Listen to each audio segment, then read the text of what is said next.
Retirement used to feel far away until suddenly it doesn't. If you're in your 40s or 50s and wondering how you'll ever catch up, you're not alone. Only about 1 in 5 Canadians feel confident they're ready for retirement. But here's the good news. There's a simple, powerful sequence that can help you regain control without panic or impossible sacrifices. In this video, I'll show you how to go from feeling behind to feeling back in control. We'll walk through the exact order that makes catch-up saving possible, how to avoid the mistakes that waste your best earning years, and how to create a retirement plan that feels doable, not daunting. Now, let's be real. Being in your 40s or 50s can feel like a financial squeeze from every direction. You might be supporting kids who still need you and parents who now depend on you. About 1 in 5 Canadians between 45 and 54 fall into that sandwich generation, caught between two sets of responsibilities, both emotionally and financially. Step 1. Before you accelerate, you need traction. Okay? Step 1 is about regaining control of your cash flow and creating a small safety net that keeps you from sliding backward. Start by targeting any debt with an interest rate above 8 to 10%, especially credit cards. If you're carrying $10,000 at 20%, that's roughly $2,000 a year in interest, money that's working for the bank, not for you.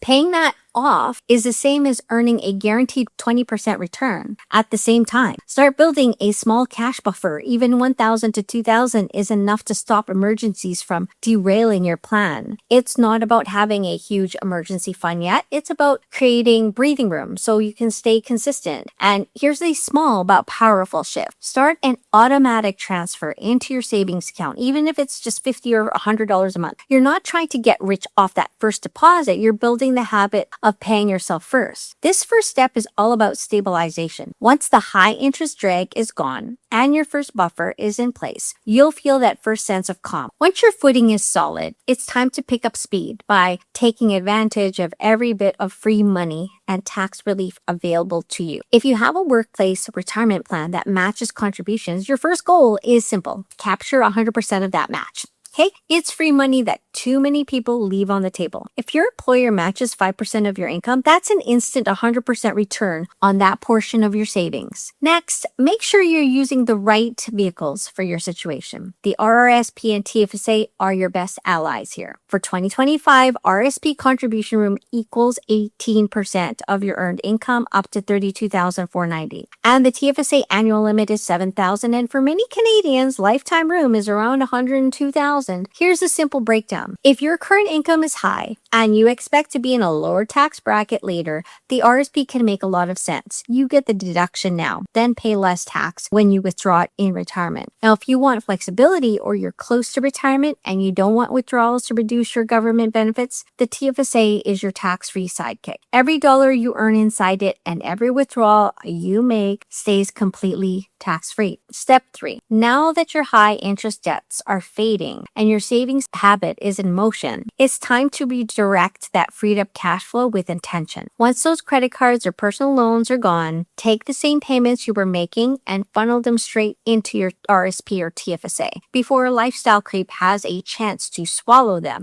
For instance, if you're paying $500 to $1,000 a month on debt, that's $6,000 to about $12,000 a year that can now start compounding for you. A good rhythm here is to automate these contributions so they happen right after payday. The less you have to decide, the more consistent you'll be. And when you get a raise or bonus, treat it like invisible money. Increase your automatic savings before you ever feel the difference. These small wins build momentum. As your balances grow and debts disappear, confidence starts replacing anxiety. Step 4. This next turn is all about timing.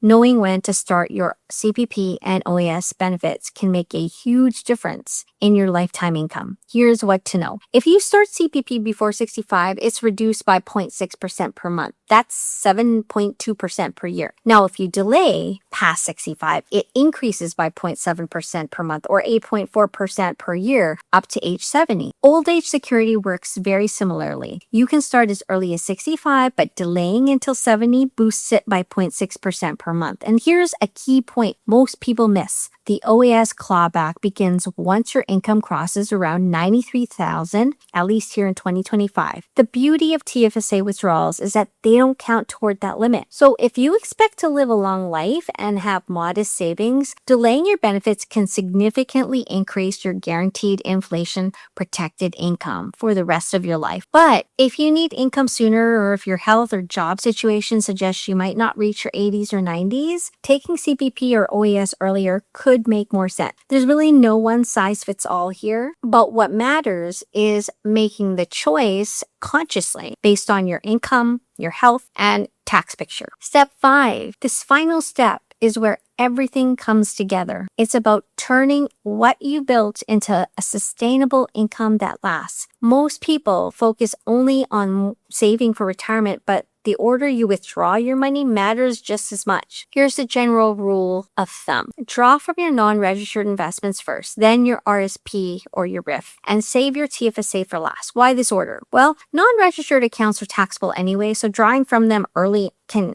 really help keep your overall taxable income lower later. Then once you're in a lower bracket, often in your early retirement years, start with strategic RSP withdrawals. This helps smooth out your tax rate over time and reduces the size of mandatory RIF withdrawals later, which actually can help you avoid higher tax brackets or OAS financial clawbacks. Finally, the TFSA acts as your flexible reserve, a tax-free source of funds for travel, home repairs, or emergencies. Withdraw whenever you need to without triggering taxes or reducing government benefits. Now let's look at a quick example. Imagine a 50-year-old earning $110,000 with little saved and $12,000 in high interest debt. So they clear the debt in year 1, automate $700 into an RSP and $400 into a TFSA each month for the next few years. And by retirement, they have real momentum. If they retire at 62, they could live off TFSA and non-registered savings first, draw modestly from the RSP to stay in a lower tax bracket, and delay CPP and OAS for higher lifelong benefits. It's not about perfection, it's about order. This step gives you control over taxes, government benefits, and cash flow. And that control is what turns retirement from a question mark into a plan. Now, as you start mapping your own plan, there's one more critical piece most people overlook: your parents'